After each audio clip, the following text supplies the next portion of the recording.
You're listening to The Jay Barker Show on Tide 100.9 in Tuscaloosa.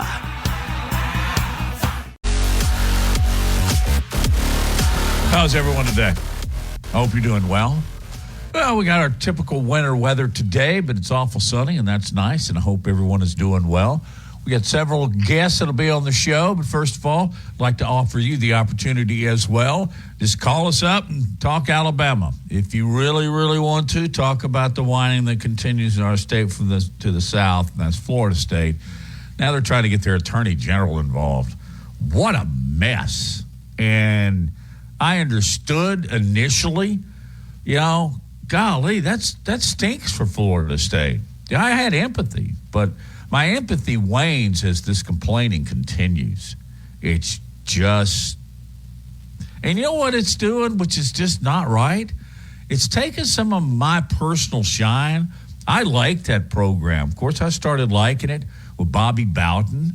I like to see that team have success, but this fan base has just gone over the top. And now just talking about, many, many times over what they should be. They didn't get out. That sucks, but you got to move on in life. And the longer you toil in this, the worse you're making it. And, man, as Florida State's image, I think this, as Florida State's image nationally, taking a huge hit based on their reaction. So we'll see what comes next. They're throwing everything. I still haven't heard, like a week ago, they said that they were going to boycott the Orange Bowl versus Georgia. I haven't seen a follow-up to that, but they didn't have the news conference that was scheduled for the two head coaches leading up to the Orange Bowl. So, Matt, you know what surprises me about this is it's a Florida graduate, the attorney general. Could you imagine if Auburn was in this case? There's no way an Alabama fan that was in a political position would stand up for them. Is that right? So, well, I saw the clip of it, and then things were kind of going crazy here this morning at the old Coulter household. For one, my computer was backing up on me. Finally got it to where it was working, but I didn't get much of the details. Could you explain some of that? By the way, it's good to have you back, Justin. Nice to hear you. Thank you. Yeah. I think you pretty much have it. It's just the Attorney General started off, I believe her statement or her post on social media with that she was a Gator for life. So assuming she's a Florida grad, and that's supposed to be a big rivalry, supposed to be anyways, Florida and Florida State. I just thought it was funny that a rival, and I think it just reinforces the fact that this is all just for clicks and for publicity.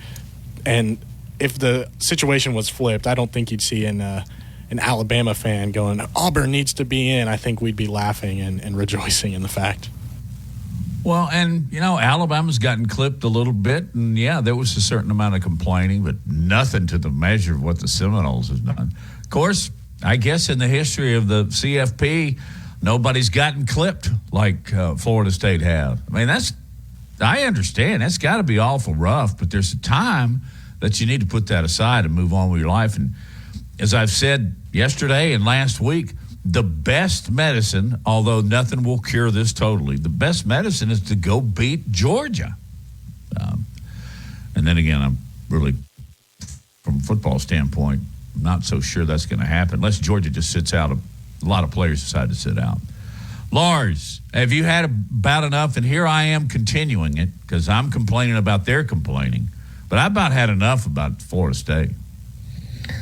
Well, I think you can understand why they're upset and because what happened to them is unprecedented, and this is going to continue, I believe, for not just through the end of the college football playoffs, but into the offseason, into next year. And there is going to be this attitude of us against the world, and everybody hates us. And who knows? I mean, maybe it can be a motivating force for Florida State moving forward. But Matt, I had quite a morning. If we can transition, I just got to share just a little personal experience. It was just a terrific morning. Lincoln, my 8-year-old who's in 3rd grade, he really wanted me to come to his Christmas party that was being held at his grade school. And of course I'm going to go. And he was just he said, "Daddy, bring books because none of my friends believe that you're a writer." I was like, okay. And I brought him a bunch of books, and even I hadn't even realized this, but I've dedicated 2 books to Lincoln and 2 books to my girls. And so I brought him all of those, and he was just so proud to go around and show his friends these books. And then the teacher came over and introduced herself and just said that she was so happy to meet me and wants me to come back and talk to the class. And of course I will whenever she wants me to, or any teacher ever wants. It's an honor to be asked to talk to young people. And then we kind of went around to these different classrooms and did different activities. We had bingo. We had sort of a picture room. We made an ornament. And the final activity was reading a book. And Lincoln just was insistent that I read. And I was like, I was looking at my watch and I got a show to do here. And he was like, "Daddy, please." And so I read a Christmas children's book to the class. And I got to tell you, Matt and Justin, I've probably done, 40 to 50 readings over my career. But this by far and away was the most special because as I am reading this children's book to, about 15 to 20 third graders, I was constantly making eye contact with them as I was reading. And Lincoln's eyes just absolutely never deviated from me. And he was just so engaged. And Matt, when we walked out of that room, and he actually walked me, the teacher let him walk me to the front door of the school. He just gave me the biggest hug and said, "Daddy, that was so cool. That was so awesome."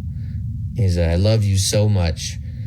And Matt, it just took my breath away because he's still at that age where he's not embarrassed by Dad, right? He's actually really, really proud of Dad. And it really, it didn't just make my day, my week, my year.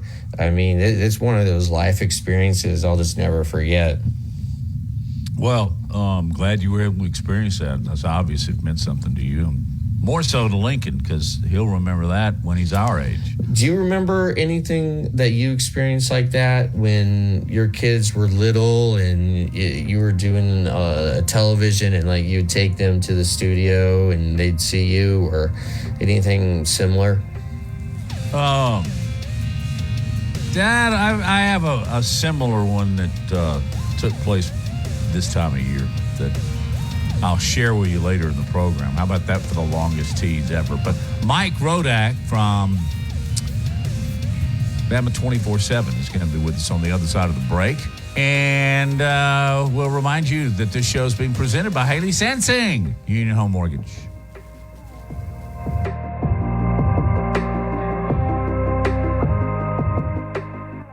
Tune in. Tide 100.9 Tuscaloosa weather. Mostly sunny this afternoon. The high today around 60. Fair tonight, the low 39. Tomorrow and Friday, partly to mostly sunny both days. Highs between 58 and 61. And for Saturday, increasingly cloudy with a high at 62. I'm James Spann on the ABC 3340 Weather Center on Tide 100.9. It's 59 degrees in Tuscaloosa. The best sports talk in Alabama. This is Big Noon Sports.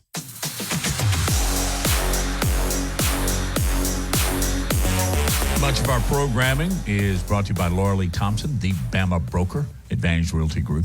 Appreciate her sponsorship. So, Lars, it's Matt. Noah's at the controls, and joining us now from Bama 24/7 is Mike Rodak. Mike, do you get just a couple of days here now that it's between Alabama, Georgia, and the upcoming Rose Bowl to maybe get out and do some Christmas shopping, spend some time with your family? I hope people understand that being a beat writer for a team as large and a program as nationally known as the University of Alabama, man, that's a grind. Are you off the throttle just a little bit? A little bit. I mean, it's truly, I don't think you ever really get away until after basketball season, probably in April. And then, well, I guess April you have spring practice and the spring game, and then sometimes they're covering softball and baseball. So, yeah, I mean, it's not really until the summer that you truly get off. But, yeah, it's a little bit slower for a week or two. I mean, players are away. A lot of them are home right now, and then they'll be coming back in a couple days here, and their first practice for the bowl game is Saturday. And then they continue on next week, and before we know it, we're going to be in Pasadena. So it goes pretty quickly. It's always a busy time of year, with the transfer portal and coaching changes, which really haven't affected Alabama too much yet, but across college football, certainly. Signing days next week, early signing day, which has basically become regular signing day next Wednesday. So there's still a lot to talk about, a lot to do. Basketball obviously is in full swing. They got some big games. So maybe a little bit, but not too much. It's still pretty busy. Anything about the transfer portal, not just with Alabama, but in the entirety of the SEC, surprise you with what's happened so far? Nothing terribly surprising. I mean, I feel like there's been less quarterback movement so far than, maybe last year, Spencer Rattler and I think Jackson Dark on Ole Miss. It seemed like there's more quarterback movement last year than there has been so far this year. And those are always going to be the big names that people watch out. But, I mean, Trevor Etienne, the running back from Florida, potentially going to Georgia, I think would be a big story. And then, Alabama is involved, too. That's something that even within the last few minutes here just came out that, they're going to host Texas A&M's Fidel Diggs, an edge rusher, a senior. He's played 4 years for A&M. They're going to host him on a visit on Friday. He went into the portal after A&M season was over. And I would also expect Alabama to be involved to some extent on Tyler Barron, the Tennessee edge rusher. So, SEC to SEC crime, if you will, or, transfer portal, trying to get somebody from a rival school. But that's what happens this time of year. So it does seem that so far for Alabama, one of the main positions that they're going to target is going to be outside linebacker, edge rusher. When you think that they're going to lose Dallas Turner to the draft, they're going to lose Chris Braswell to the draft. They did bring in a couple 5-star kids last year, and Keon Keeley and Yonze Pierre, but those guys didn't really play this year. They're fourth team. They didn't travel to some of the SEC games. I don't think you can just pencil them in as starters next year, which is why you see them going after some veteran pass rushers that are essentially free agents this time of year. Guy decides, I guess he would have done it a little over a week ago, that he wants to enter the transfer portal. Then all colleges, it's all game on. They can approach. Can they approach with gift in hand? Here, if you come here, I've got $500,000 in NIL money. In the letter of the law, no. The NCAA still prohibits pay for play, where explicitly it's tied to your attendance at a particular school. But everybody knows that still happens in practice, essentially. It's not going to be written in any of these NIL contracts, but it's just kind of how the business works. And, obviously there's certain prices on players. And I mean, a lot of these guys have agents. It's pretty much like professional football where you have an NIL agent and that guy's making calls to certain schools. And quite frankly, a lot of these guys probably have an idea of what's out there before they even go into the portal. And then, you go into the portal and officially those teams can contact you. But I mean, there's certainly it's like a contract. Your NIL dollars, what would you receive if you come to a certain school? Can it explicitly be tied to your attendance? No, but does that happen? Again, in practice, yes, it absolutely does. And that's, I think, the quote from Matt Rule, the Nebraska coach a couple weeks ago, where saying, some quarterbacks are, multi-million-dollar quarterbacks, $5-6 million. Obviously every player is not going to be in that category, and a lot of players are probably more in the hundreds of thousands. But when you're talking about trying to bring in like a premier pass rusher, you're talking definitely six figures and maybe even seven figures. Hey, tell everybody where people can tune you in. On Bama247.com and on X at Mike Rodak. Hey, Mike, have you had a chance to really dig into Michigan and just what kind of matchup this is going to be for Alabama? Is it favorable, unfavorable? Is it, or we could even start with how you think the Alabama offense is going to attack this Michigan defense? Yeah, it's a good question as far as, the offense versus defense aspect for Alabama. I think, it's a very good Michigan defense, first of all. I think Alabama just has to keep doing what it's been doing, which has been taking care of the ball, first and foremost. I think that's kind of flown under the radar, but it's worth really putting out there. The offense itself has one turnover since the halftime of the Tennessee game, which was October 21st, I think. So the last 5-6 games, they turned the ball over once, and that was the Jalen Milroe interception at Kentucky, and then 3 plays later, Terran Arnold picked it off, and they got the ball right back. So they've been protecting the ball absurdly well, both Milroe and the receivers and running backs. So that's the first thing I think you have to do against a good defense. But I think it's still running the ball effectively, whether that's Jason McClellan when he's back, Roydell Williams like we saw against Georgia, Jalen Milroe. It has to be a combination of that. I think it's going to be a little bit of a slower paced game in the sense that I don't think either team is going to be going up and down the field on each other and scoring. I think it's going to be fewer possessions. So again, protecting the ball is important. You're not going to get the ball as often, and controlling the clock, getting first downs is certainly going to be a big part of it. But to me, I think the more intriguing matchup is probably the other side, because Michigan's offense is going to just line up and try to run the ball down your throat with 6 or 7 big bodies out there, and that Blake Corum is obviously a great running back, and I think over the last few games of the season, they had 15 rushing touchdowns and 1 passing touchdown, which probably lost J.J. McCarthy any true consideration for the Heisman, but that's the sort of offense they're going to play. And, Alabama players that have talked already have basically said, look, it's going to be a running game, and we need to make it into a passing game. They need to stop the run on first and second down, put the ball in McCarthy's hands on third down. And this is an Alabama defense that I think has been a little bit spotty against the run. I think overall they've been pretty good. Tennessee, they stopped, which was a really good running game. Kentucky, they stopped. And Kentucky is probably the best comparison to Michigan in terms of style that they played. But then again, you also had the Auburn game, which they did not look good in run defense. So which version of that Alabama defense shows up, I think is going to play a major role in the result of this game. Mike Rodak is our guest here on Big Noon Sports.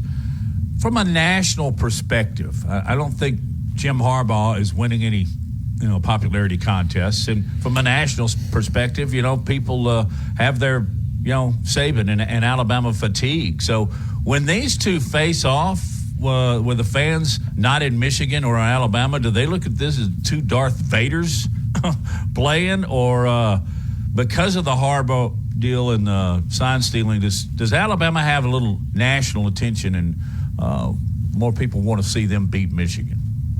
That's a good question. It's probably like a Duke North Carolina game where it's two blue bloods, and a lot of people don't.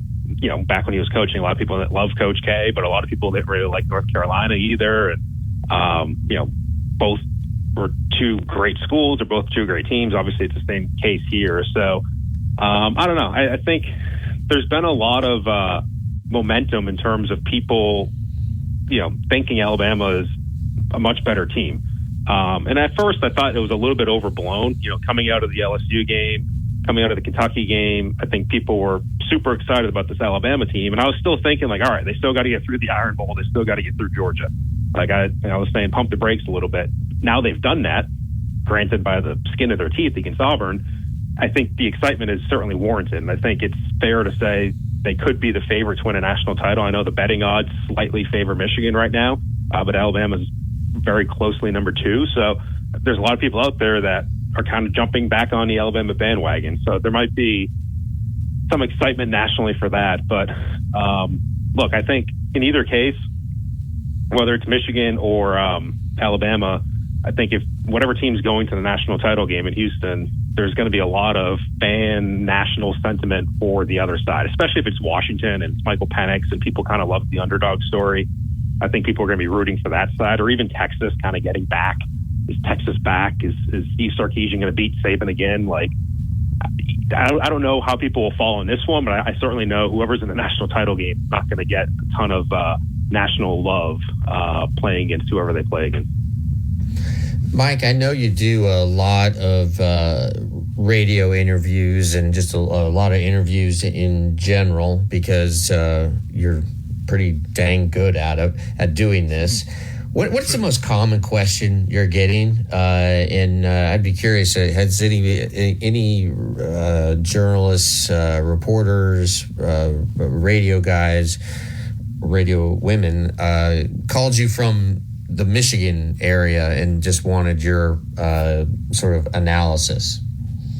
Not yet. As far as that goes, I mean, sometimes we'll get some outside the market type calls during the season, a few games. I have not gotten one yet for Michigan, but I would assume, that last week before the game, I probably will. But I don't know. I don't know if there's been one common question. I think a lot of people are certainly asking about Michigan and kind of how Alabama is faring that way and what they're looking at. But it's also one of those things where I think once we get into next week and we talk to Nick Saban twice next week, we start talking to players, they're back at practice. I think things will kind of get back into full swing and we'll have a better perspective on how they view Michigan. And one quick follow-up.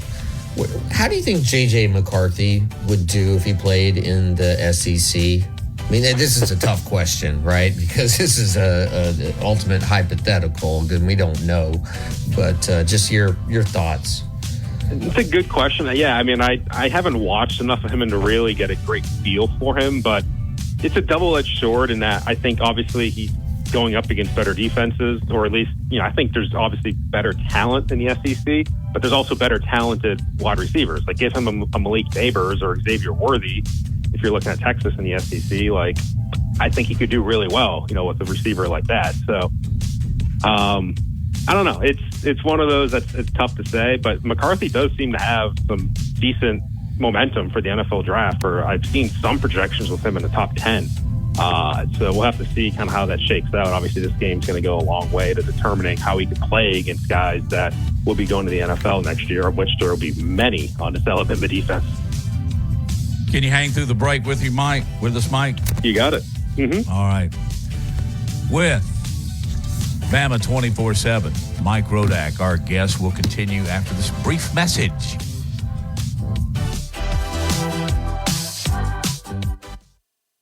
Down to the Plains. This is Alabama's most in-depth analysis on the SEC.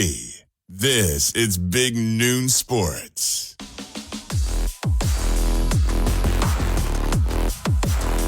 Back with Lars, Matt, Noah, and our guest from Bama 24/7 is Mike Rodak. Mike, the Ryan Williams kind of backing up, his signature here, or his desire to play at Alabama is going to be available this spring now. He's a part of the 2024 class. What does that do to the class? And then I read an earlier article, a national article, that said Saban was out in front again for 2025. Yeah, I mean, Ryan Williams is, certainly, it's one of the better receiver prospects in 2025 when he first committed. And then, he moves up, decides, reclassified to 2024. So he will join Alabama. I'm just double checking this as I say that I don't think he's enrolling early. Yeah, so he's not enrolling until next summer. Okay. With probably some things to finish there. So he won't be here for the spring or even, bowl practice. And there's a number of guys. I'm looking 12, 15 guys that are coming here this week and will be part of bowl practice, freshmen who are signing next week, but he will not be part of that. So he will join the team in the summer. It's always tough, I think, for a freshman receiver in Alabama and Nick Saban's system to get on the field right away and start. So I wouldn't have that sort of expectation of him. But probably the most talented receiver they've had here in quite a while. I mean, from recruiting ranking standpoint, he's even higher than the Devontae Smiths and Jalen Waddle, Jerry Jeudy's of the world. I mean, probably have to go back to like Julio Jones in terms of guys who are ranked this highly coming to Alabama as a receiver. So that's a big deal. Obviously a big deal that he moved up. You don't have to wait for him. But again, we'll have to see what exactly his role will be next year. But that's kind of the long and short of it with him. Again, I think there's going to be a lot of freshmen that come in. We're going to see their names in bowl practice. We're going to see their names in spring. But ultimately, as we saw this year, really only 2 freshmen that really played between Caleb Downs and Caden Proctor. So excitement sometimes can, get carried away there. Yeah, that's really interesting. I didn't realize there's only 2 freshmen, but wow, what an impact those 2 had, huh? No doubt. I mean, it's really incredible. I know recruiting isn't your beat, but what are you hearing about Julian Sayin? I know he is going to be enrolling here shortly. Just the kind of year he had and what the expectations are for him as a true freshman. Yeah, I didn't follow along beat by beat with his senior season of high school, but he's been certainly on the radar as one of the best quarterbacks in his class, if not the best, for at least 2 years now. I talked to his trainer a while back, who was also Bryce Young's trainer, and basically said those are the 2 guys that they're in a category by themselves in terms of the guys that he's worked with. He's worked with a lot of guys, Danny Hernandez. So a different quarterback than Bryce Young. I think he's a little bit bigger. As many are, but 6'1", 195 does come from California, as a lot of these guys seem to be doing. And just in terms of the evaluations of him as a prospect, pure thrower, football IQ is high, pocket mobility, short area quickness, tight release. So it has a lot of things they're looking for. We'll be here on Saturday for the start of practice. I'm sure everybody will be looking for their first photo of him in an Alabama uniform, but same sort of thing where, especially with Jalen Milroe's development this year, and I think there's every expectation in the world he's going to be back here next year and be back as the starter. We're probably not going to see a whole lot of Julian Sayin outside of the spring game. Maybe we'll see a little bit of him, some of these non-conference games. But assuming Dylan Lonergan's still here next year, I think we're going to see him before we would see Julian Sayin on the field. And quick follow-up, do you expect any of the quarterbacks who currently on the roster to enter the portal after, let's say, Alabama wins the national championship? Do you expect any of them to look at their options to leave? So, everybody's going to be watching Ty Simpson. And I've heard things both ways on that. I don't think it's a set in stone thing that he leaves, even though I think it would make a lot of sense for him at this point. Again, with Milroe establishing himself and Sayin coming in and Lonergan impressing, there just doesn't seem to be that opportunity for him. But that doesn't mean he has to leave. There's nobody can necessarily force him out, and it's up to him. And if he wants to stay and compete, as he did back in the spring, he did in the summer, then that's certainly his right. And, he's been good enough, I think, in the time that he's played this year, that, if there was an injury to Jalen Milroe, I think Ty Simpson would be a decent player to have. So I wouldn't completely close the book on that, but I'm sure it's a thing where there was probably some consideration on his end. Even if he's thinking of going to transfer portal after the national championship game or the Rose Bowl, whatever the last game is, a lot of teams out there are looking for their quarterback right now. I don't know if those teams can necessarily wait if they don't have a solid, word from Ty Simpson. They're going to go out and find a different quarterback. So that's a tough spot for some of these guys where they're trying to win a ring. They're trying to be a good teammate. They're trying to stick around. But at the same time, there's all sorts of quarterbacks in the portal right now, and those quarterbacks are going places. Those roster spots are filling up, and the game of musical chairs is starting to wind down to some extent. So I don't know. That's an interesting one. I think he's going to be the biggest name everybody's going to be looking for as soon as that final whistle blows in Alabama's season. And it's not just him. I think Eli Holstein, the freshman this year, is certainly a candidate to go into the portal as well. But nobody knows for sure at this point. Let's wrap it up with a little basketball talk. Came out of the gate scoring 100 per game, I think, for the first three, but then have lacked some defense here lately, and still looks like Alabama's still trying to kind of find its chemistry. What assess them so far? Because they played Purdue tough last Saturday. They lost, but it was tough. Right. Yeah. Exactly. You hope for their sake that they are able to carry that over into their next two games. With Creighton, they have to go on the road to Creighton, which is a top 10 team, on Saturday night, and then they have to go to Phoenix to play Arizona on a quote unquote neutral court next Wednesday night. And Arizona is the number one team in the country. So you can say all right, there was positive progress they made against Purdue. They hung in there tough against the top 5 team. It was basically a road game in Toronto because that's where all Zach Edey's family was from, and a lot of Purdue fans are up there. I don't know if that necessarily translates into, being able to win these next two games. We'll have to see.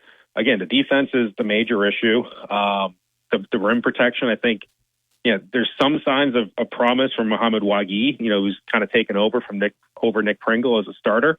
But overall, they're still missing what they had last year in Charles Bediako. I think they're exterior, their perimeter defense is a little bit worse than it was last year as well. Mark Sears needs to get better in that regard, but he's been terrific offensively. He basically took over the game offensively for Alabama against Purdue. And then that speaks to the other part of it too. They have the number one most efficient offense in the country, and it was all Mark Sears in this last game. And I still wanted to see more out of Grant Nelson. I wanted to see more out of Aaron Estrada, especially. He only had 5 points.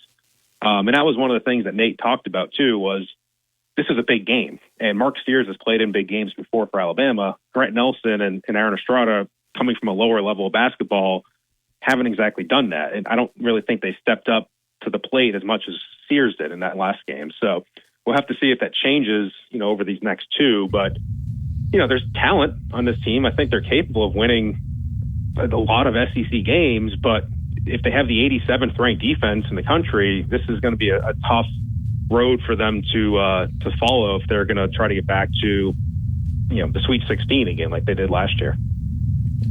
You kind of just answered my question, but what is the identity of this team ultimately going to be? And is Sears going to be the guy that they go to tie game, 8 seconds left, Alabama has the ball? Is you want the ball in Sears' hand? Yeah, I think right now it is. I think there's still capability. I think Aaron Estrada is that type of player who did that a lot for Hofstra.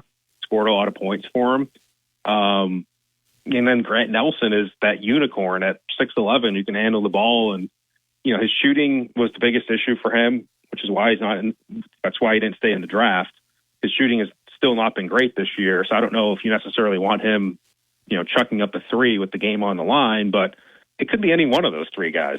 I don't know if it has to be Sears. I think it's healthy and it's good if it's not just one guy that the opponent has to defend, because that's what kind of happened last year. I think teams towards the end of the year figured out how to stop Brandon Miller.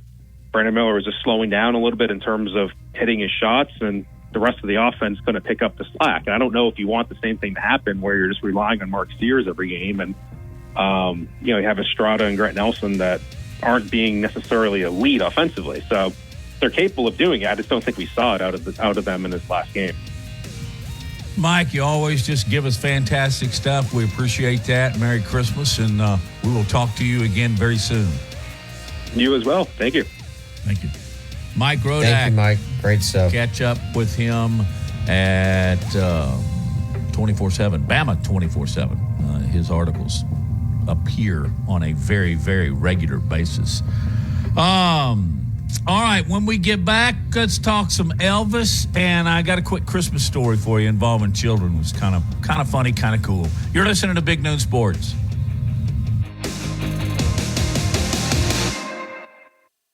Thompson is known as the Bama Broker. She's a Tuscaloosa native, an Alabama graduate, and the only realtor in town with Wall Street experience. A skilled negotiator, Laura Lee knows how to buy low and sell high. And the Bama Broker isn't just going to show you houses. No, Laura Lee is going to educate you on the market, guide you to homes that fit your budget, and teach you how to sell your home for its maximum profit. Throughout the entire process, the Bama Broker will equip you with the tools you need to both buy a home and build financial wealth through home ownership. Trust me, the Bama Broker, who's as roll tide as houndstooth, will get you across the goal line. That's Laura Lee Thompson, the Bama Broker with Advantage Realty Group. You can reach her at 205-790-7229. Again, that's 205-790-7229. And you can also email her at lauralee@thebamabroker.com. That's lauralee@thebamabroker.com. Tide 100.9 Tuscaloosa weather. Mostly sunny this afternoon. The high today around 60. Fair tonight, the low 39. Tomorrow and Friday, partly to mostly sunny both days. Highs between 58 and 61. And for Saturday, increasingly cloudy with a high at 62. I'm James Spann on the ABC 3340 Weather Center on Tide 100.9. It's 60 degrees in Tuscaloosa. From T-Town to the Plains, this is Alabama's most in-depth analysis on the SEC. This is Big Noon Sports. Of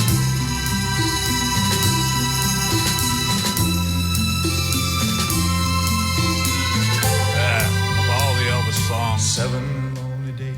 this is my And a favorite. dozen pounds ago. Hey, Elvis, I the reached Elvis out concert, one the night. Christmas concert is going to take place in just a couple of nights. It's Friday night at Druid City Music Hall. Get your tickets now at druidcitymusichall.com. You can also go through Ticketmaster. And you can also get them at the door, but I would urge you to go ahead and get them in advance for the Elvis Christmas party, Druid City Music Hall at 7 o'clock this Friday night. All right, Lars, I want to go through the bowl games here in just a minute, or maybe continue on in the next hour. Kerry Clark will be joining us as well. But there are a lot of good bowl matchups. We tend to, these days, focus a lot, for obvious reasons, on, the two games that are going to lead to the championship game. But for one, how great was it, not for Florida State because they wanted to be playing elsewhere, but how great what is the Florida State-Georgia matchup is intriguing, I think, more so off the field than it is on, just because both of those teams were not in the Final Four.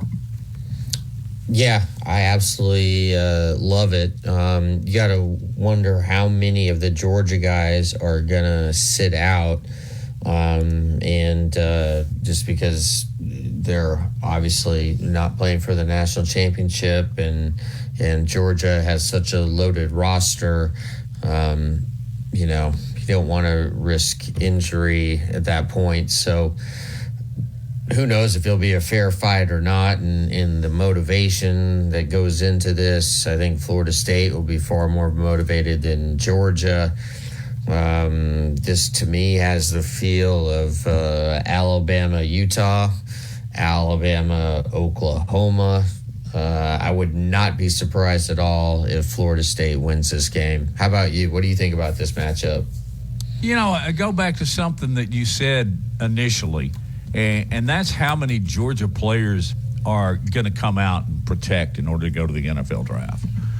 I hadn't seen a lot. Now, maybe I've missed them, but I think maybe a few of them might hang around to just, win one more for Kirby. Or do they play it really safe? And I can't blame them. Because you got to think Florida State's coming after them. Although, what about Florida State? You think some of those guys are going to go ahead and say, I'm going to sit out? Or are they all, they fired up and ready to play? Or are they going to play? Is a boycott going to come through? Yeah, I mean, good question. I haven't examined I think their... in all good sense, they can't do that, can they? I mean, I don't you want to think talk so. about lawsuits. Wow. I think they want. Works. Yeah, I think Florida State really wants to make a statement, but there are so many. You're right. There's so many intriguing games. I'm interested in Miami versus Rutgers in the Pinstripe Bowl, mainly because I love watching college football being played in Yankee Stadium. Don't you think that's pretty cool? Yeah, I do.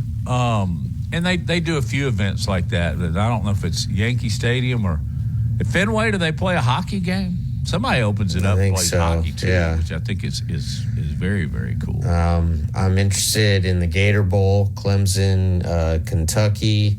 Good matchup. I like the Sun Bowl, Notre Dame, Oregon State, Music City Bowl, which I know a lot of people here in the state of Alabama are probably gonna make the journey up to Memphis to see Auburn play Maryland, and Maryland led by Tua's little brother Talia. The ReliaQuest Bowl, LSU, Wisconsin, Citrus Bowl, Tennessee, Iowa, and then you got the New Year's Bowls, the Cotton Bowl, Missouri, Ohio State. That will be interesting. That? Yeah. I mean, I think we'll find out a lot about Missouri in that game. That really intrigues me. And right now, Georgia is a 14.5-point favorite over Florida State in the Orange Bowl. And Fiesta Bowl, this has just got blowout written all over it. Oregon versus Liberty. Oregon is a 16.5-point favorite. Wow. Peach Bowl, Penn State. You think Bo Nix will play? Excuse me for interrupting. If he doesn't, it might even the playing field. I think, Bo Nix is the type of guy who I think he will play. I actually think he will play. If I was his agent, I would advise him not to play. If I was his dad, I'd advise him not to play. But he just strikes me as someone who I think he feels in great debt to Oregon, and to his teammates, to the coaching staff, to the fans, because of how his career was absolutely revived out there. I wouldn't be surprised if he plays at all. And then in the Peach Bowl, Penn State, Ole Miss.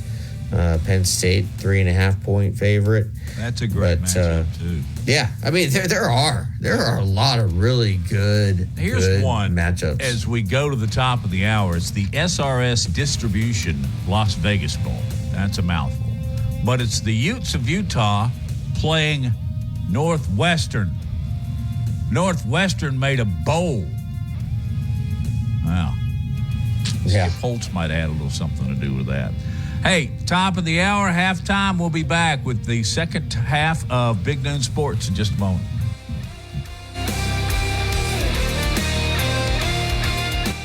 Philip. Securing the best mortgage possible requires a lender who has knowledge, is trustworthy, and treats customers like family. And no one is better at all of this than the mortgage miracle worker, Haley Sansing. Based right here in Tuscaloosa, Haley Sansing has spent decades working in the mortgage industry. With Haley, it's personal, holding your hand from contract to close. With Haley, it's about one thing, you. Call Haley on her cell, yes, her cell, 205-792-1813. That's 205-792-1813. Let Haley help you. NLMS number 230376. WTBC Tuscaloosa and W265CG Tuscaloosa, a Town Square media station. Tide 100.9 and streaming on the Tide 100.9 app. From the Fox Sports Studios in Los Angeles, here's Nick Cope. Patriots coach Bill Belichick faced questions about his job status today amid a report that owner Robert Kraft has already decided to move on from him after the season. Belichick was true to form in handling those questions. Do you have an understanding that Robert will not ask you to be back next year? Yeah, I'm getting ready for Kansas City. That's what I'm doing. Some bad news for one of the NFL's best defenses. The Browns have placed safety Grant Delpit on injured reserve with a groin injury, but there's a chance he could be back for the playoffs. And ESPN reports defensive end Obo Okoronkwo could miss the rest of the season with a pectoral injury. News out of the NFL owners' meetings in Dallas. Super Bowl 61 in February 2027 has been awarded to SoFi Stadium in L.A., and the league will play an international game next season in Sao Paulo, Brazil. The league is expanding its international slate beginning in 2025 with up to 8 games played outside the U.S. More Big Noon Sports coming up.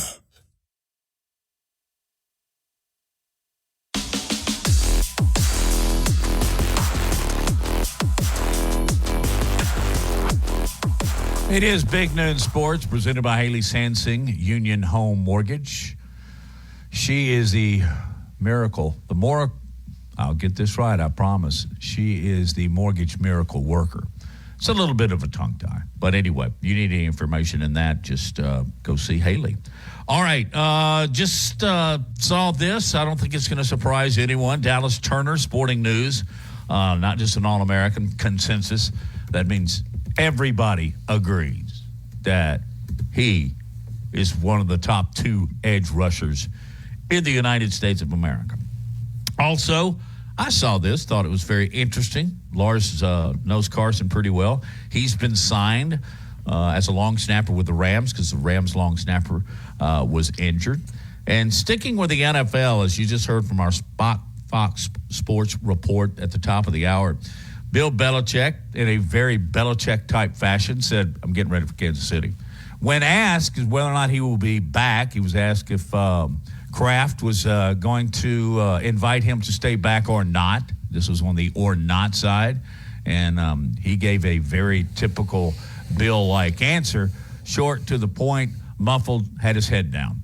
So that's what you get when you – I don't know, Lars, if I would just change my vocation, but seems to me like he'd be awful tough to cover.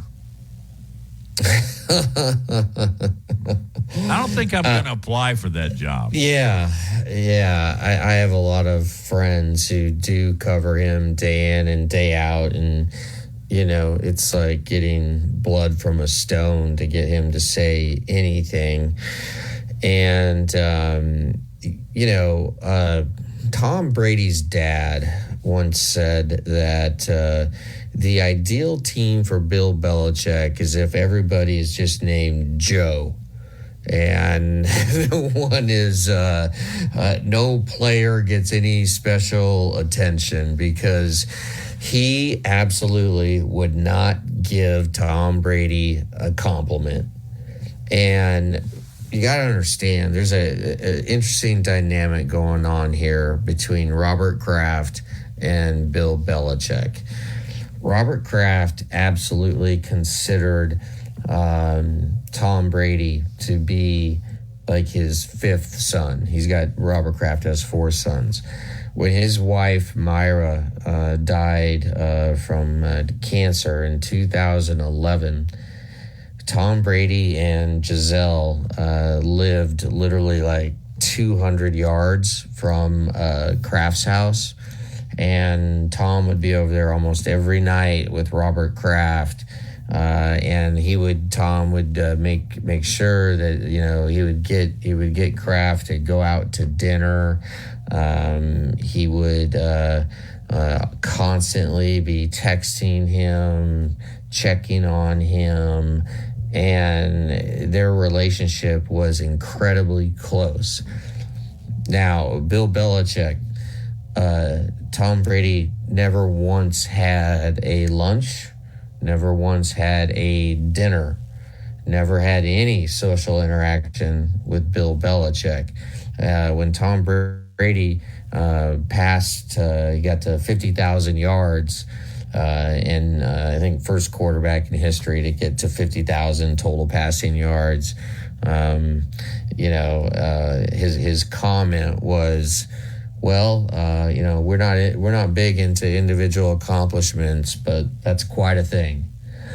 And when Peyton Manning I forget what record he broke in his last season with the Broncos. It could have been all-time touchdown passes. I mean, the Broncos stopped the game. There was a 10-minute video of Peyton's career, and you half thought that they were going to bring a freaking podium out to the middle of the field and have Peyton deliver a speech. Give him a brand new car. Yeah, I mean, they couldn't have done more. And Belichick just, the difference is just so striking. And the thing is, Tom could deal with it. And Tom often has said that I was the perfect foot soldier for Belichick, because Belichick, he made it a point. He went out of his way to yell at Brady in front of the team. And Brady would take it because Tom was understanding what Belichick was doing, and Belichick would try to humiliate Tom. But really what he was doing was sending a message to the other 52 guys on the team that, hey, if Tom Brady can get lit up by me, so can you, and you better get in line. And they did. But you know what? That act wore really thin for Tom, and that is why he left. He left for one reason. He left because of Bill Belichick. All right, so Tom goes, and of course I've written a book about this, and I'm starting another project, and so I have been examining this very closely. Been talking to a lot of people about it, and there is a anger that Kraft has at Belichick, because in his mind, and I don't think Kraft is incorrect, it was the reason Tom didn't retire as a Patriot, and the reason why the Patriots have been so terrible since Tom left was because of Belichick's pride and ego, and now the fact that that Belichick and they're 3-10. And this game against the Chiefs was originally supposed to be on Monday Night Football, but they flexed it to Sunday because New England is so bad. I think Kraft has just had enough, and so the reports coming out that he's going to be let go at the end of the season does not surprise me at all. And they've already, the Patriots have already been officially eliminated from the playoffs. And that's the earliest that this storied franchise has been knocked out of contention since 2000, which was Belichick's first season as a head coach.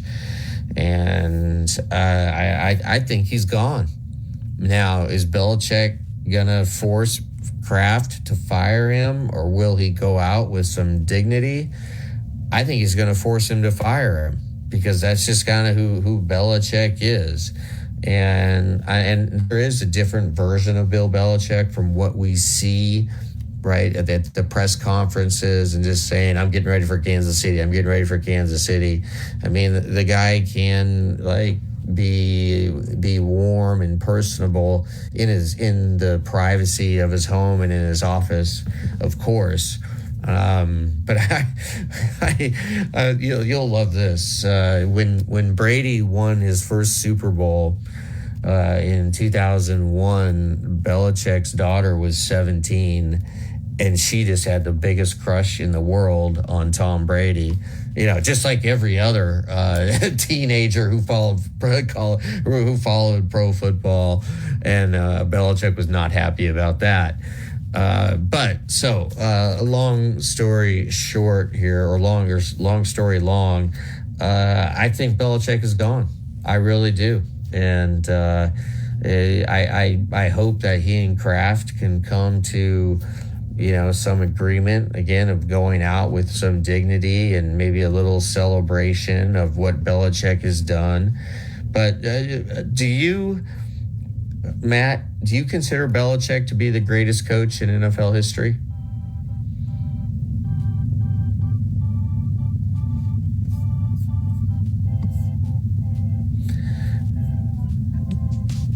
well, silence is deafening. Hey, we're going to be right back. This is Big Noon Sports.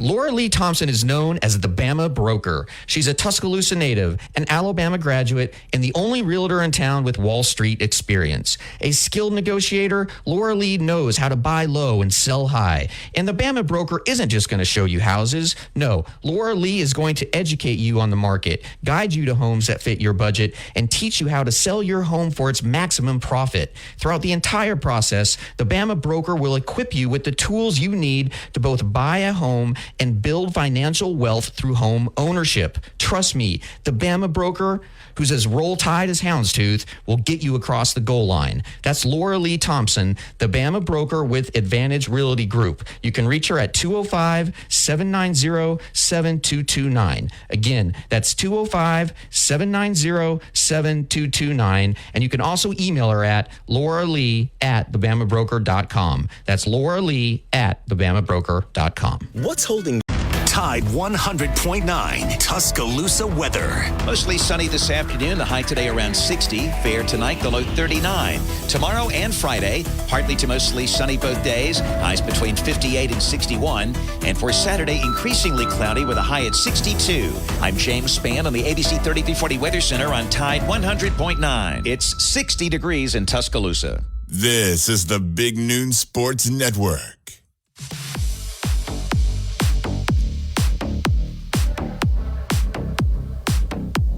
Presented in part by Laura Lee Thompson, the Bama Broker, Advantage Realty Group. Joining us now is Kerry Clark, who's been my partner on Saturdays on the postgame show on Town Square media outlets, such as 95.3 The Bear, this station, Tide 100.9, and 1230 WTBC. Kerry, how does this sunny Wednesday afternoon find you? Busy, busy, busy. So much sports news today. Give me your top three. Which because you post a lot on our media site, so Tide100.9.com. What have you got cooking? Okay, well, number one would be the USA Today article alleging that Bruce Pearl has been cheating again. Number two would be Dallas Turner becoming a consensus All-American, though not unanimous. Still, consensus is an honor. And number three would be one of our local high schools, Hillcrest, moving up to 7A next year. Really? Huh. In that deadly Region 3 with Thompson and Tuscaloosa County and Spain Park and Hoover and, Trussville. And Hoover's coach, Waldorf, just resigned. Yeah, that was probably number 4. That was a number 4 story. It was a dual article about him and the Brookwood coach resigning. I want to take number 2 or 3. I guess you said 1, USA Today. It's an article that alleges that Auburn had set up cameras to roll while other teams were practicing in Neville Arena. And first thing kind of surprises me and always makes me feel a little bit, is they said this happened in 2017 and 2018. So I always wondered, Kerry, why does it take you so long to come forward with this? But there are holes in this story that don't exactly say this happened, because nobody will stand up and point their finger. But take it from there. What's going on? I think that it's true because in his first season here at Alabama, Nate Oates, that was 2019 and 2020 season, allegedly, a very good source of mine says that he found out they were doing the same to him during their walkthrough at Neville Arena, and started doing his walkthroughs in subsequent years at a local hotel in Auburn where the team was staying, because he doesn't trust Bruce either. Now, do I have substantial proof of that? No, but it's from a very good source. Well, and there's one other that's included in this article, that one team suspected this, so they planted a sign, okay?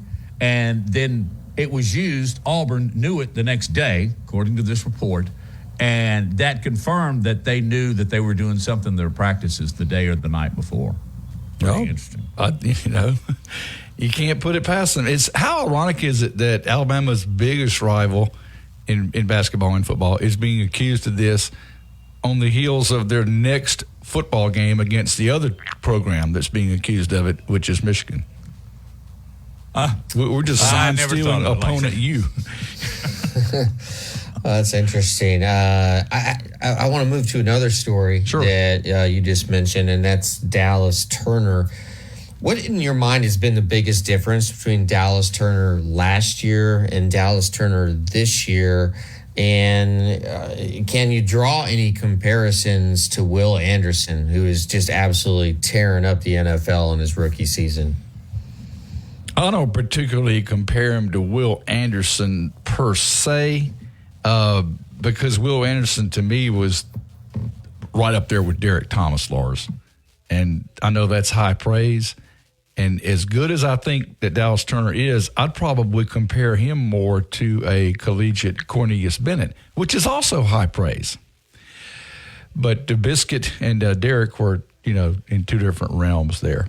So, but as far as the biggest difference, I think the presence of Kevin Steele, who's been a roving defensive coordinator and able to help in various position groups, I think that's been a huge part of the success of Dallas Turner, because I believe that Kevin Steele, during practice sessions and meetings, has been able to impart some new tricks to Dallas as far as moves to get around opposing offensive tackles. Just a theory, but it's fact-based. Yeah, but I didn't look into that as far as Sporting News was concerned, but I'm assuming others like Kool-Aid were included there. It was the same six people that made the AP, just in different, there were no third teamers here. They were all first and second team. But it was the same six kids that made it for AP. And go ahead, Lars. Yes, all right. We've been talking a little bit last hour. We talked a little bit about Julian Sand and how he is going to be on campus here very shortly. Saturday. Yeah, so very shortly. What are you hearing about him? And what are you hearing about what the quarterback room will look like next year? And that's sort of a back-ended way to ask you, which of the quarterbacks do you think, if any, will be entering the transfer portal? We're all theorizing about that right now, Lars, and we're all throwing out guesses and just seeing what sticks to the wall. And to answer your first, the part A of your question, everything that I hear and what little I see on video, you hate to put it on a kid to compare him to Bryce Young, but everybody feels like that Julian Sand is the same type of quarterback as Bryce Young. Yes, that's very high praise, but the tape on him backs it up. And I just feel like that's the type of player he's going to be here. Now, if you'll recall, both of you, a few years ago, everyone was convinced that Bryce Young was going to walk onto campus and take the job from Mac Jones. Well, it didn't work that way. So with all my sources right now telling me that Jalen Milroe plans to return next year and not declare for this year's draft, people need to understand that, Julian Sand might elevate himself to the number 2 role next year, and I won't be shocked if he does. But at the same time, nobody in their right mind ought to be expecting this kid to come in here and start next year at quarterback for Alabama, because the starter is now listed as the top Heisman contender next year, that being Jalen Milroe. Now, regarding the portal question, well, I think it's very fair to say that Eli Holstein will hit the portal. I hate to use the word misevaluation, but I really don't think he's an Alabama-type level quarterback. I think he'll be out of here. The question, of course, is what's going to happen with Ty Simpson. And none of us know right now. I understand his father, who's the head coach at UT Martin, wants him to stay here and further develop and maybe be a late bloomer like Mac Jones was here. There are a lot of similarities in their styles as well. But right now, with these kids these days, it's all about playing time. And I just don't know what he's going to do. The fact that he's not in the portal right now is a good sign. But then again, Alabama's players have until 7 days following whatever the final game is, be that January 1 or January 8. they have until 7 days after that final game has been played to get into the portal. So no decisions really have been made. I just, right now, the only one I feel comfortable saying will leave, Lars, is Holstein. The others are all up in the air. What do you hear on the latest as far as Jace McClellan is concerned? I would fully expect him to be 100% when it comes around to Michigan. I think he'll play. The 100% part remains to be seen. But even a 90% Jace McClellan is still a pretty good running back. You're the leading rusher on the number 4 seeded team in the country. You're doing something right. So my gut feeling is that he will play. I don't know if he'll carry the load he was carrying before the injury, but I certainly think he'll be part of that game plan. Yes, Matt, I agree with that. What is your assessment of Justice Haynes and him not getting a lot of carries? I know he does play on special teams. It really hurt him that he got hurt, injured, by the way, prior to the second scrimmage in August. He had a chance. He had a very good first scrimmage, and he had a chance during that second scrimmage to, cement a place in the rotation, and he was unable to participate.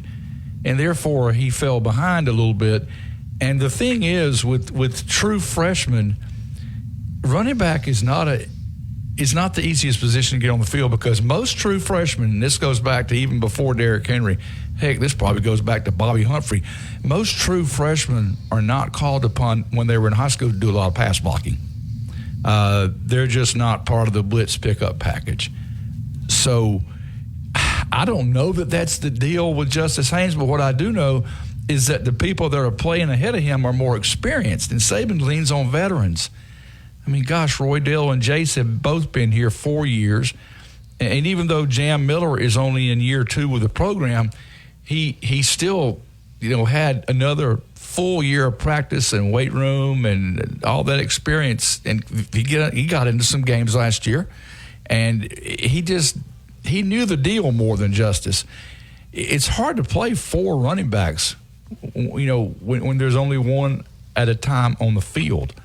So, this ain't the wishbone now. If we were in the wishbone, Matt, like in our day, he'd be getting playing time every week. We both know that, but we're not. And that's the thing. It's a numbers game. And I know that they're striving on a daily basis in meetings and all that, film sessions, to let him know that he's a big part of the plan next year and to not get into the portal. It'll break my heart a little bit if he does portal after the season. Right now, I don't think he will, but I mean, you have to wonder though. Today is Jalen Milroe's 21st birthday, and on Saturday he's going to graduate with while majoring in with majors, in business administration and a minor in entrepreneurship. This season, what has impressed you most about Jalen, and let's say away from the field? Oh, away from the field, the thing that impresses me the most is that when we conduct our weekly player interview sessions, and really in a lot of cases with him, it's twice a week because of game day. What's impressed me about him away from the field is his humility and his faith. He constantly mentions his faith in Jesus, which is something I share with him, and he constantly talks about how he needs to get better and how it's about the team and not about him. And he says it with a tone of sincerity. I've been around 65 plus years, and I can usually detect BS regardless of the age group of the person that's speaking. And I don't detect BS in my humility theory about Jalen Milroe. That's what impresses me most about him, Lars. Good one. Let's take a break, and Kerry Clark will continue with us on Big Noon Sports.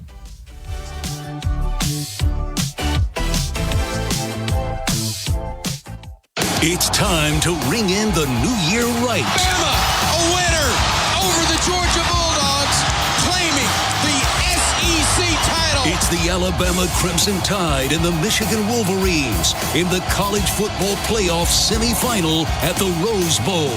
Our coverage starts at 1 on New Year's Day on your home for Alabama football. Brought to you by Birmingham Racecourse. BirminghamRacecourse.com. You can be a winner, too. Covering SEC sports like kudzu on the roadside. This is Big Noon Sports.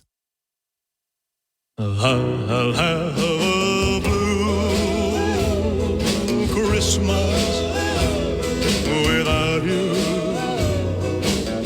The Elvis Presley tribute band is coming to Tuscaloosa. The Elvis Christmas party is this Friday night, 7 o'clock, Druid City Music Hall. Great venue. Go to druidcitymusichall.com and get your tickets now. You can also go to Ticketmaster, and you can get them at the door, but I would suggest that you go now to druidcitymusichall.com, purchase your tickets so that you don't have a blue Christmas. Carrie Clark, who is a digital manager for Tide 100.9, is joining us. I want to dance just a little outside the Alabama football and basketball, but just a little bit, because Lars and I were talking about Bill Belichick and the potential that he is coaching his last game for the Patriots. Your thoughts on him in general, and do you think he'll be coaching next year at New England? He's a great coach, but no, I don't think he'll be at New England next year. I think Kraft's had enough. Have you had enough? I'm not a Patriot fan, so I really don't care. Yeah, I'm not. I'm with you. I do want to stick with your career, though. You mentioned that you have a pretty good BS detector when it comes to players. Who's your favorite player, or maybe a list of maybe 3 that you have covered at the University of Alabama? Ooh, man, that's a tough question. It's a good one, though. Oh, yeah. Yeah, I should have had some time to do some research. Oh, gosh. Favorite player ever that I covered. Or just maybe not favorite, but just one that just leaps out at you right away. As far as if I was forced to ask most enjoyable guy you've been around, University of Alabama, boom, who do you think of? Well, Milroe's one of them. He's top 3. Really? Yeah, because of his personality. Yeah, he's just so. And then I had a chance to take a picture of him and my wife last week at the Birmingham Monday Morning Quarterback Club meeting at the club, and they honored him as the Iron Bowl MVP for Alabama, and he was there along with Chris Braswell, who was honored as Lineman of the Year for the league. And Jalen was just so kind to let my wife take a picture with him, and that really stood out to me how nice he was to my wife. We could go tonight, actually. But getting back to the let's see. He's in the top 3. Let me think. Tua was always good. He was always good. Tua Tagovailoa was always good with the media, and like they used to have a deal, Matt and Lars, on Picture Day where you could interview individuals, even sometimes one-on-one or in a small group. They didn't do that this past year, but we did it. We interviewed him on the field at Bryant-Denny, and I always remember how good Tua was in those kind of sessions. He was generous with his time, and the media relations people literally had to pull him away. I'm trying to think of another one that would stand out. Javi Arenas was a great one. Yeah, he was really. That's a good call. He was ebullient. He was outgoing, man. He was. If you had a question, he was going to give you a straight answer, and that is true to this day. By the way, I ran into him at an event about a year ago, and he's still the same way. And but Javi was a good one too. There have been so many. I mean, I was unfortunately not part of the media during the career of David Palmer. He was probably my favorite one ever to watch play. But I understand that he was as elusive on interviews as he was on the football field. They'd go over to Bryant Hall, and he was supposed to be waiting on them, and he'd sneak out the back or whatever. I've heard that from several media members. I never got a chance to interview David in person, but I wish I had. You know who comes to mind because he was just funny and always engaging was Roger Schultz, but you have to go back a while for that. He was a quote meister now. Yeah. And actually was not part of the media when he played either. Well, but he knew the value of giving you 15 and 20 seconds solid, long enough to get the chyron up and move on. But he had substance and humor involved in it too. And he later was a radio talk show host, so it paid off for him. Yeah, and I did several shows with him and Terry Hendley, and they were. Can you imagine getting those two together in a studio? Roger and Hee-Haw. Yeah, that'd be great. I was gonna say mine, hands down, was Barrett Jones. Oh, he was good. And to this day, I have a really close, good relationship with Barrett. So, kind of a follow up to that question: what's been your favorite team to cover? Because even though I've never been a beat reporter, but I've been around the Alabama program a long time. This absolutely is my favorite Nick Saban team because of everything they've been through. And, against Ole Miss, LSU, we thought, they could win by 30 or they could lose by 30. and now where they are is absolutely phenomenal to me. I guess my favorite one to cover in the modern era would have been the 2009 team that won Saban's first Alabama national championship because they were so businesslike in how they approached everything, but they were also really, and Barrett Jones was part of that team, of course, but they were just fun, but they were serious, and they were on a mission, and you could tell it after that tough loss in 2008 to Tebow in Florida in the SEC championship game. You could tell that 2009 team was on a mission. And I'll never forget the aftermath and the locker room interviews and all that when they did beat Tebow in Atlanta in December of 2009 and went on to win the national championship. There have been a lot of special teams. As someone who's followed Alabama since the 70s, the early 70s, there have been a lot of special teams in that stretch, but 2009 was right up there with the best of them. Not long ago, I had a long chat with Greg McElroy about that 2009 team, and he said far and away the biggest, most important victory was the SEC championship game, and not even the national championship game, because Florida, and I was not there. I was not in the locker room like you were after the game, but according to Greg, absolutely, that was the key moment of the season. It was huge, and it showed the nation and the world, for that matter, because of the internet, that the program had officially been turned around. I think Florida was the final stepping stone to have to prove that. 100%. Hey, before we let you go, our good friend Ira, who listens on a very, very regular basis, when we were talking about the quarterback room in Alabama, wanted to know what you knew about Dylan Lonergan. The staff, Dylan Lonergan, the pride of Snellville, Georgia. The staff really likes him, and he's got a very strong arm. He went over and practiced one day with the baseball team in the fall and threw about 98, 99 with a fastball.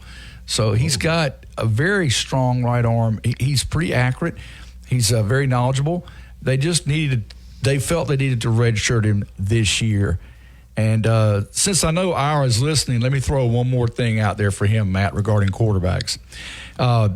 Tonight will be not only the unveiling of the Alabama football schedule for next year, but tonight will also be the unveiling of the SEC storied show about Bart Starr, America's quarterback.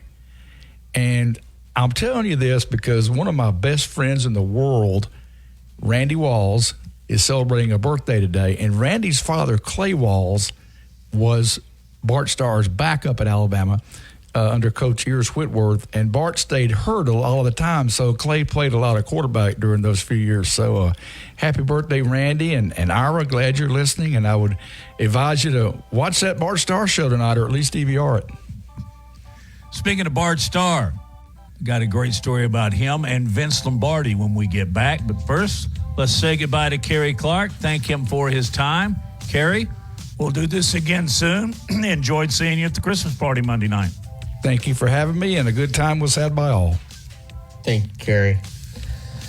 Back with Big Noon Sports. By the way, what a great setup, because you and I have just been talking via text that the final segment was going to be about Bart Starr. Then you have a great story.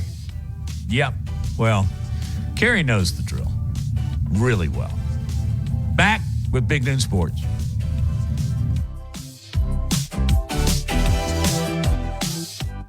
Attention, Tide 100.9 Tuscaloosa weather. Mostly sunny this afternoon. The high today around 60. Fair tonight, the low 39. Tomorrow and Friday, partly to mostly sunny both days. Highs between 58 and 61.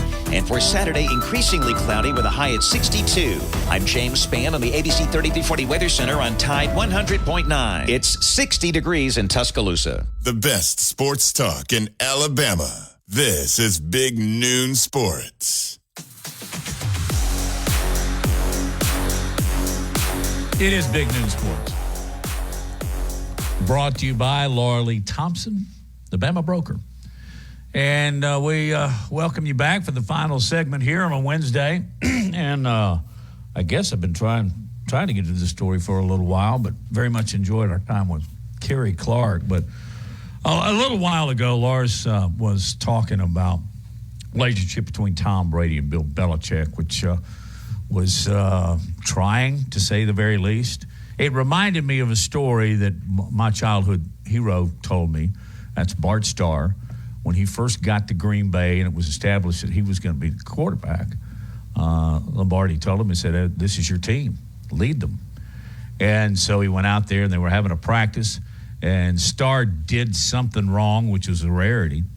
And Lombardi just jumped his case right between the plays and, got onto him. And so they finished practice, and then Starr went to Lombardi and asked him if he could have a word. And Vince said, of course. And he said, man, I really didn't appreciate you jumping on me like that. And Lombardi said, well, I kind of do that for a reason, to let everybody know that you're no more special than anybody else is. And we've heard this a lot. We just talked about it. And Bart just very succinctly said, Vince, that's not the way I operate. Said, you want me to lead this team, you need to let me lead it by example.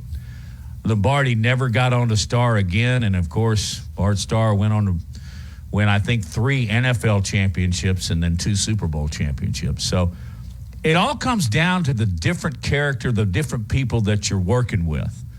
Vince knew, respected Bart. Bart knew, respected Vince. They came to a quick meeting of the minds, and what did they do? They went out there and kicked butt for, well, all through the 60s. Let's just put it that way. So I thought that was a very cool story. Yeah, absolutely. I met Bart Starr several times just randomly in the Birmingham airport. And the first time I saw him, I went up and introduced myself, and he was one of my dad's favorite players, and we had a brief interaction, and then there were maybe 4 or 5 other times that, again, just randomly saw each other in the BHM.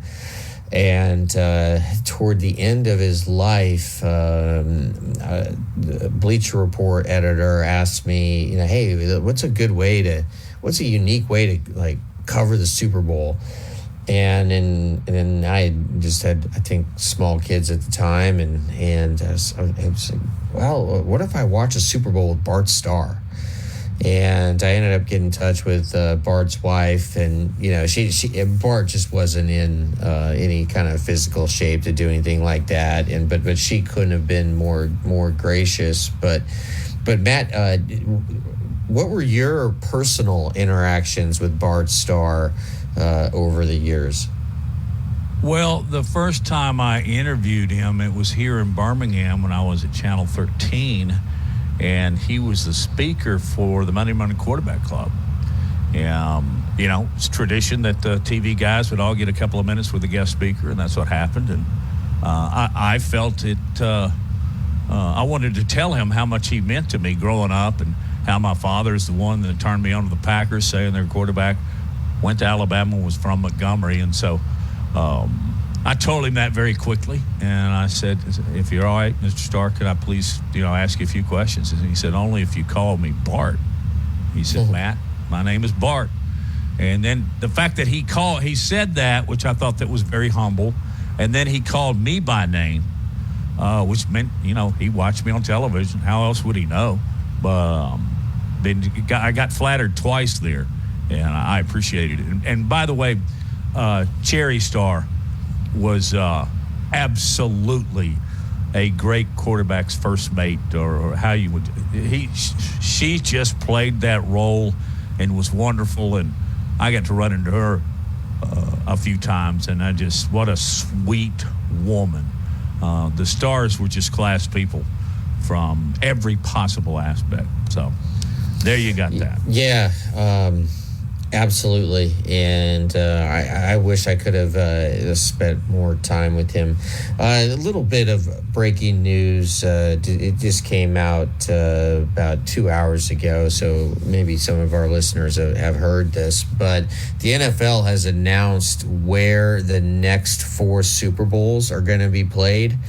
And it certainly sounds like the days of Super Bowls in cold weather cities like Minneapolis, Minnesota, and New York might be over.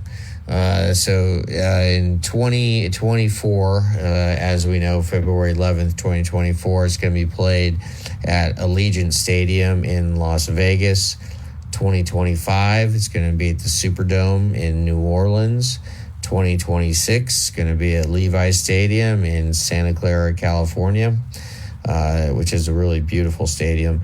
And 2027, going back to the place of maybe my greatest heartache, SoFi Stadium SoFi Stadium in Los Angeles. Does any of those surprise you? It seems like the NFL they're done with cold weather places. Even if it's a dome, they're done holding Super Bowls in February where there's potential for bad weather. One thing that just continues to jump out at me, and how big a player Las Vegas has become just over the past few years. With hockey, now they've got the A's. They're hosting huge events like this. Of course, Vegas has grown in the last 15 years to where it's, $1.5 million, 2 million, one of the top 10 largest cities in America. It's something like that. But all right, Lars, many thanks to Mike Rodak and to Kerry Clark, who was just on with us for about half an hour. That worked out really, really well. And with a good Lord willing, we will do this again in 22 hours. Y'all have a great Wednesday afternoon.